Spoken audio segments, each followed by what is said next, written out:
First at 4, Macomb Township man is sentenced for poisoning his then wife. What he put into her coffee and how much time he'll spend behind bars. Paula. I'm on Tilson Street in Romeo, also kind of known as Halloween Land. What do you think they think about moving Halloween from October 31st to the last Saturday in October? And also, guess who's trying to sweeten the idea? Paula, you feel like you owe somebody money for a forecast like this. How much longer can this goodness continue? Check it out for you right now. First at 4. Live from downtown Detroit, Local 4 News First at 4 starts now.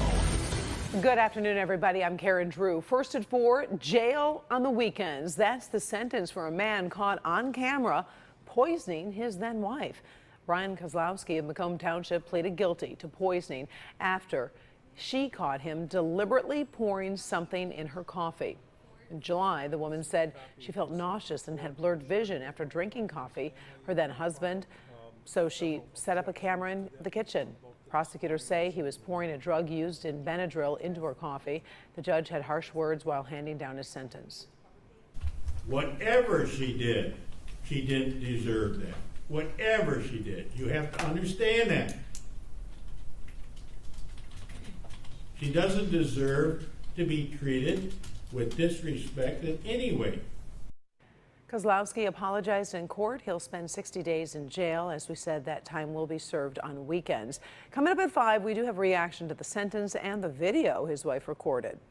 A man who shot an 11-year-old boy in Pontiac will spend the next 2 years in jail. 18-year-old Jordan Hernandez was found guilty of felony firearms, but was acquitted on an assault with intent to murder charge.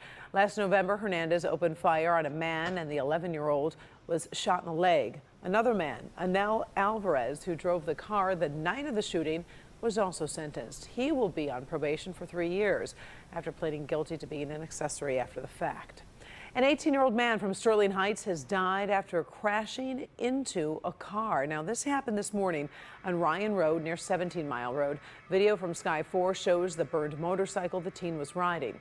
Right now, an investigation is underway. No word on what caused the crash.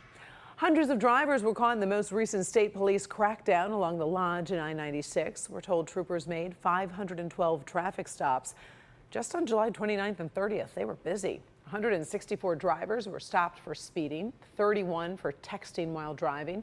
State police say the 3 most common causes of crashes in Metro Detroit are excessive speed, following too closely, and distracted driving.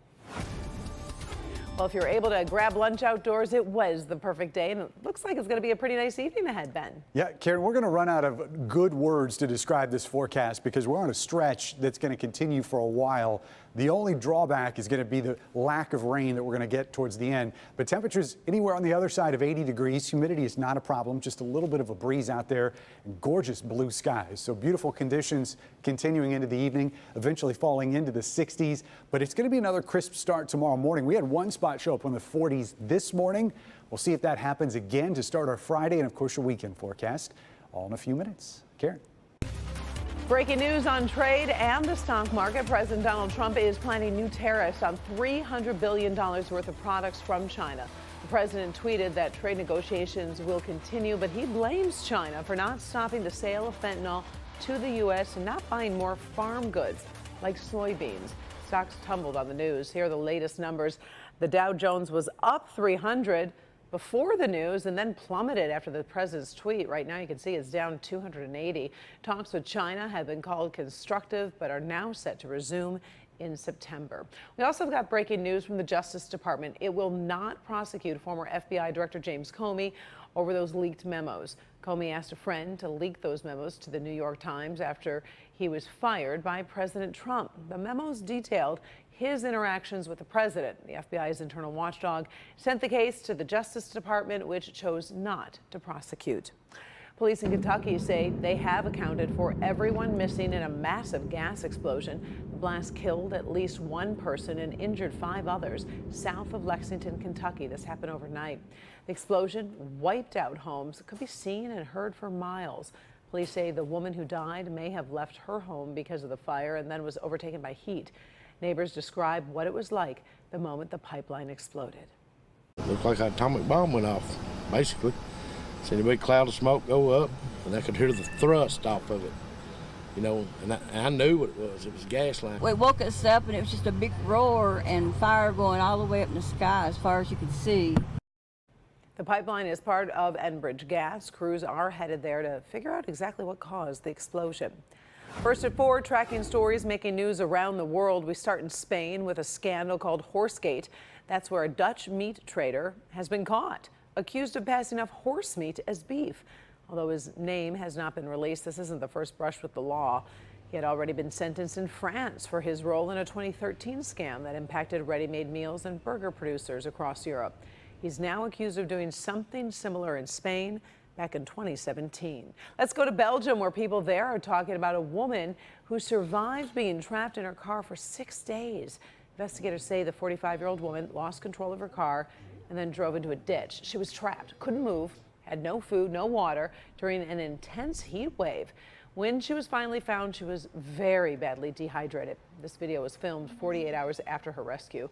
Her whole family is stunned she was able to survive. Here at home, the debate over moving Halloween is picking up some momentum this week. A big candy company is trying to sweeten the deal. You've probably heard about it online, that petition to make Halloween the last Saturday in October every year. Paula Tutman looks at the debate, which has hit home for parents and educators. It's an event that draws thousands, and in fact, many of the residents on Tilson Street spend weeks getting ready for Halloween. These folks are Halloweenologists. It's a celebration of the community, and it's a good time for families. Carol loves being in the Halloween mix with her Charlie Brown and Harry Potter displays, and the idea of moving Halloween to a rotating last Saturday of anything sounds like a pretty darn good idea to her. I would love it. Anything during the week is, more difficult, and I think a lot of families would enjoy having that weekend just to look forward to, with Halloween being on it. I don't like the idea, no. But Chloe, who also lives on Tilson, says not so much. Especially living on this street, I feel like it would bring in more traffic. We already get traffic coming down the 1st of October asking when we're going to be set up. So I feel if we move it back, it's just going to make it sooner. The idea is being floated by the website change.org, which is capturing e-signatures on an online petition to get the attention of the federal government. Now, the date could be changed by an act of Congress or even a presidential declaration. To sweeten the deal, the makers of Snickers are offering 1 million free candy bars if Uncle Sam changes the date from October 31st to the last Saturday in October. But ask almost any teacher, show of hands, who thinks it's a good idea to move Halloween? I'm there. 2 thumbs up. 2 thumbs up. Educators are inundated with the pre and after effects of All Hallows Eve. The problem is when it's on a school day, it absorbs that day and arguably the next day. The kids are super excited, and that excitement gets into the school, into our school day. It's hard to teach, and it's hard for them to come back the next day of school because they're tired. They don't want to be at school. So to have it on a weekend would allow kids and their families the opportunity to really be able to experience and enjoy the holiday, have that day off to recover, and then on Monday we'd come back and we'd be ready to get back into business. So, of course, here on Tilson Street, it is all the buzz because, as you know, while this is what it looks like on a beautiful summer day in October, about the first week in October, they really start going bat crazy in decorating this. I did talk to police, by the way, not all police, but in Romeo as well as the Macomb County Sheriff's Department, and they said, you know what, they're ready to protect kids any day. Every day is the same. They're on it 24/7. Doesn't really matter to them. But gosh, it sure does seem to matter to those educators, Karen. Oh, I totally agree. I would love to have it on the weekend, make it a lot easier for those kids to get some sleep, too. All right, we appreciate it. Thank you, Paula. Yeah, we'll see what happens.